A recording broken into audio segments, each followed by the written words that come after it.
देखिए, जरूरी नहीं कि जो भगवान को नहीं मानता हो वो नास्तिक ही हो। कई बार जो भगवान को नहीं मानता हो वो भगवान का बहुत बड़ा भक्त हो जाता है।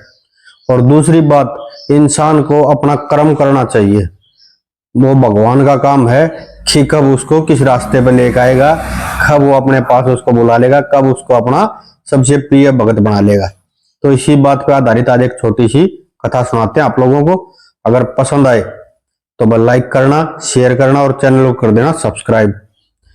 तो भाई एक सेठ जी थे और सेठ जी बहुत पैसे वाले, कई फैक्ट्री कंपनियों के मालिक और हर चीज से मतलब संपन्न, भरा पूरा परिवार और अच्छे इंसान थे, मतलब अपना काम से मतलब रखते थे। एक शाम को जब सेठ जी अपने दफ्तर से घर आए तो देखा सारा परिवार जो है अपना भगवान के भजन करने लग रहा था, पूजा पाठ करने लग रहा था।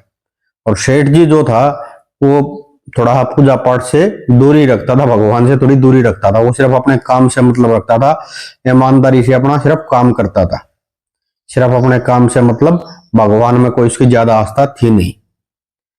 तो उसने नौकर को बुलाया सेठ जी ने और कहा भाई एक काम कर, एक कप कॉफी बना के ले आ।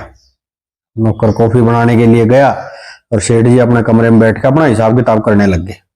परिवार जो है अपना पूजा पाठ में लगा हुआ था। तो सेठ जी को अचानक से बेचैनी महसूस हुई, सीने में थोड़ा दर्द महसूस हुआ। तो उसने नौकर को फिर से आवाज दी और कही कि भाई एक काम कर, कॉफी बाद में लेके आना, पहले डॉक्टर को बुलाओ। अब शहर के जो बड़े से बड़े डॉक्टर थे सबको बुलाया गया। सेठ जी ने बताया भाई ऐसे ऐसे मेरे सीने में दर्द हो रहा है, बेचैनी हो रही है बहुत ज्यादा। डॉक्टरों ने टेस्ट वेस्ट करे, चेकअप कराया और कहा कि सेठ जी आप तो बिल्कुल ठीक हो, कोई दिक्कत नहीं, कोई परेशानी नहीं है। हो सकता है आपको कोई टेंशन हो, कोई स्ट्रेस हो, लेकिन सेठ जी की बेचैनी जो हो दूर नहीं हो रही थी, कम नहीं हो रही थी। सेठ जी ने कहा नहीं आप लोग तो मेरे को दवाई दीजिए और मेरे को आराम नहीं है बिल्कुल भी। तो डॉक्टरों ने जो दवाई लिख के दे दी और नींद की दवाई भी दी साथ में कि अगर नींद ना आए तो ये दवाई खा लेना, नींद आ जाएगी आपको और बिल्कुल टेंशन फ्री हो गए, सो आराम से रिलैक्स रहो आप। और ये बोल के डॉक्टर सब चले गए। अब सेठ जी ने दवाई वगैरह खाई लेकिन सेठ जी को कोई आराम नहीं हो रहा था। रात होगी, सारा परिवार सो चुका था और सेठ जी जो है, सेठ जी को नींद नहीं आ रही, बेचैनी बहुत ज्यादा बढ़ रही। सेठ जी ने नींद की दवाई भी खा ली लेकिन फिर भी नींद नहीं आ रही थी, बेचैनी जो हो बढ़ती जा रही थी सेठ जी की। अब रात में जब सेठ जी को नींद नहीं आई, टाइम देखा, घड़ी उठा गए तो जो है 3 बज चुके थे। सेठ जी ने सोचा भाई हो सकता है अंदर जो है ताजा हवा नहीं लग रही, तू एक काम कर बाहर चल, बगीचे में टहल, थोड़ी देर हो सकता है कि उससे जो ये बेचैनी घबराहट जो हो कम हो जाए। सेठ जी अपने आलीशान बगीचे में घूमने लगे और वहां भी उनको जो है आराम नहीं लगा। तो सेठ जी ने सोचा कि भाई चल थोड़ा बाहर चल। अब सेठ जी निकल लिए बाहर और सोचते सोचते अपने बचपन के दिनों को याद कर रहे हैं, जवानी के दिनों को याद कर रहे हैं। सोचते सोचते पता ही नहीं चला कब इतनी दूर निकल गए और एक चबूतरा था, वहां चबूतरे पे बैठ के और अपने उन्हीं के ख्यालों में खोए हुए, बचपन की यादों में, जवानी के दिनों में, अपने स्ट्रगल के टाइम में उन्हीं यादों में खोए हुए। और इतनी देर में एक कुत्ता आया और सेठ जी की एक चप्पल उठा के भाग लिया। अब सेठ जी ने अपनी एक चप्पल पहनी और कुत्ते के पीछे पीछे भाग लिया। अब कुत्ता जो है वहां पे जहां झुग्गी झोपड़ियां थी वहां पे पहुंच गया।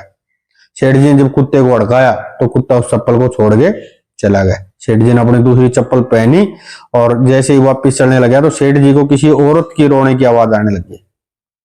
अब सेठ जी के दिल में एक बार तो आया कि भाई देखना चाहिए कौन है, क्यों रो रही। फिर सेठ जी ने सोचा यार छोड़ना, तो अपने काम से मतलब रखते रहो, क्या मतलब है। और सेठ जी वापस जब चलने लगे तो फिर उनके मन में विचार आया कि नहीं यार एक बार देख तो लेना चाहिए कि कौन है। और सेठ जी ने जब उस झोपड़ी के पास जाकर देखा तो वहां पर सच में एक औरत थी और वो झोपड़ी की दीवारें थी उन पर सिर पीट पीट के रोने लग रही थी। सेठ जी से रानी गया और उसने जाकर दरवाजा खटखटाया और वो औरत जो है बाहर निकल के आई। तो सेठ जी ने पूछा देखिए बहन जी गलत मत समझिए मेरे को, मैं तो ये आपकी रोने की आवाज सुन के यहाँ पे आया हूँ, और क्यों रो रहे हैं आप। तो उस औरत ने बताया सेठ जी क्या बताऊं बाबूजी, ऐसा है देखिए मेरी ये लड़की है 7 साल की और ये बहुत ज्यादा बीमार है, इसका ऑपरेशन बता रखा है डॉक्टरों ने और मेरे पास पैसे नहीं है, मैं तो इसलिए रो रही हूँ। तो सेठ जी ने कहा भाई रोने से क्या होगा, जिनके पास तू काम करती है उनसे मदद मांग। बोला जी मैं तो लोगों के घरों में जाकर झाड़ू पोछा करती हूँ और यही काम है मेरा, और उन सब से मैं मदद मांग के परेशान हो चुकी हूँ, किसी ने मेरी कोई मदद नहीं की, इसलिए मैं परेशान हूँ। और कल मैं जब दिन में परेशान थी, रो रही थी, तो एक साधु बाबा आए थे, वो कहे थे भाई कल सुबह जो है ना, तू सुबह 4 बजे रोना शुरू कर देना, भगवान किसी न किसी को जरूर भेजेगा। और ये सुन के एकदम से सेठ जी भावुक हो गए, क्योंकि वो 4 बजे का ही समय था जब सेठ जी को उसके रोने की आवाज सुनाई दी। तो सेठ जी को अचानक से हुआ कि भगवान ने, मतलब इसकी साधु ने जो मेरे बारे में कहा था। और सेठ जी ने तुरंत जो है शहर के बड़े बड़े डॉक्टरों के पास फोन कर दिया और बुला दिया, और डॉक्टरों को बोल दिया भाई इस लड़की का जो है ऑपरेशन करो, चाहे कितने भी पैसे लगे वो पैसे मैं दूंगा, और इसका ऑपरेशन करो।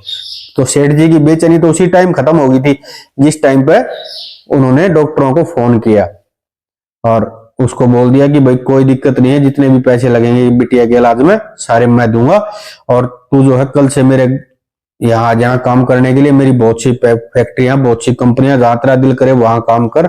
और उसके रहने के लिए भी सर्वेंट क्वार्टर दे दिया सेठ जी ने। और सेठ जी के मन में लेकिन अभी भी एक दुविधा थी कि भाई मैं तो भगवान को मानता नहीं, फिर भी उस साधु ने मेरा ही नाम क्यों लिया और मैं क्यों इत्तेफाक से यहाँ 4 बजे पहुंचा। तो क्या इसका मतलब ये है कि भगवान को जो नहीं मानता वो भी भगवान के इतने नजदीक है, भगवान उनके भी इतने नजदीक रहते हैं। तो इस कहानी से 2 ही शिक्षा मिलती है कि देखो, एक तो इंसान को निस्वार्थ भाव से अपना काम करता रहना चाहिए, बगैर छल कपट के, सिर्फ अपना कर्म करो। और बाकी रही भगवान की नजर, तो वो उसकी नजर तो हर जीव जंतु पे है, और उसने हर इंसान के बारे में, हर जीव जंतु के बारे में सोच रखा है किसका कब क्या होना होता है। तो ये थी छोटी सी कहानी। अगर पसंद आई हो तो लाइक कर देना, शेयर कर देना और चैनल को कर देना सब्सक्राइब। और भाई न्यू के होया, एक बूढ़ा बेचारा अपना बारवा ही रहा करता बैठक में, और भाई उड़े अपना डांगर ढोरा काम डांगरा धो रहा बूढ़े की ड्यूटी। और भाई पहले तो बाहर जाहिर थी आदमी बीर बीर बनी भी सब जंगल पानी होना, और सांझ का टाइम हो रहा, बूढ़ा वो अपना सानी सपानी का लाग रहा, अपना एक अब दहा ले रहा। और बस 2 पैग मारे बूढ़े ने, देखा बराबर में एक बुढ़िया बुढ़िया और कब्जी, और बुढ़िया बैठे हला रही, और लींडी लगड़ा नहीं बुढ़िया की बराबर में एक सूरी, और बस सूरी के जीने बन रही अगेया लींडी घेर में खा। और बूढ़े ने देखा सीन, बूढ़ा फिर अपना लागे सानी सपानी मगर मरण देना पड़न देन तो क्यों खाम खा। और बूढ़ा वाला गया अपना सानी सपानी मर 2 मारे पैग, और थोड़ी देर बाद फिर देखा बुढ़िया थोड़ा ही बैठी भाई, और सूरी फिर भी अपना जीभ काट रही, राल पड़े सूरी का, और बुढ़िया लींडी नहीं लगड़ा है।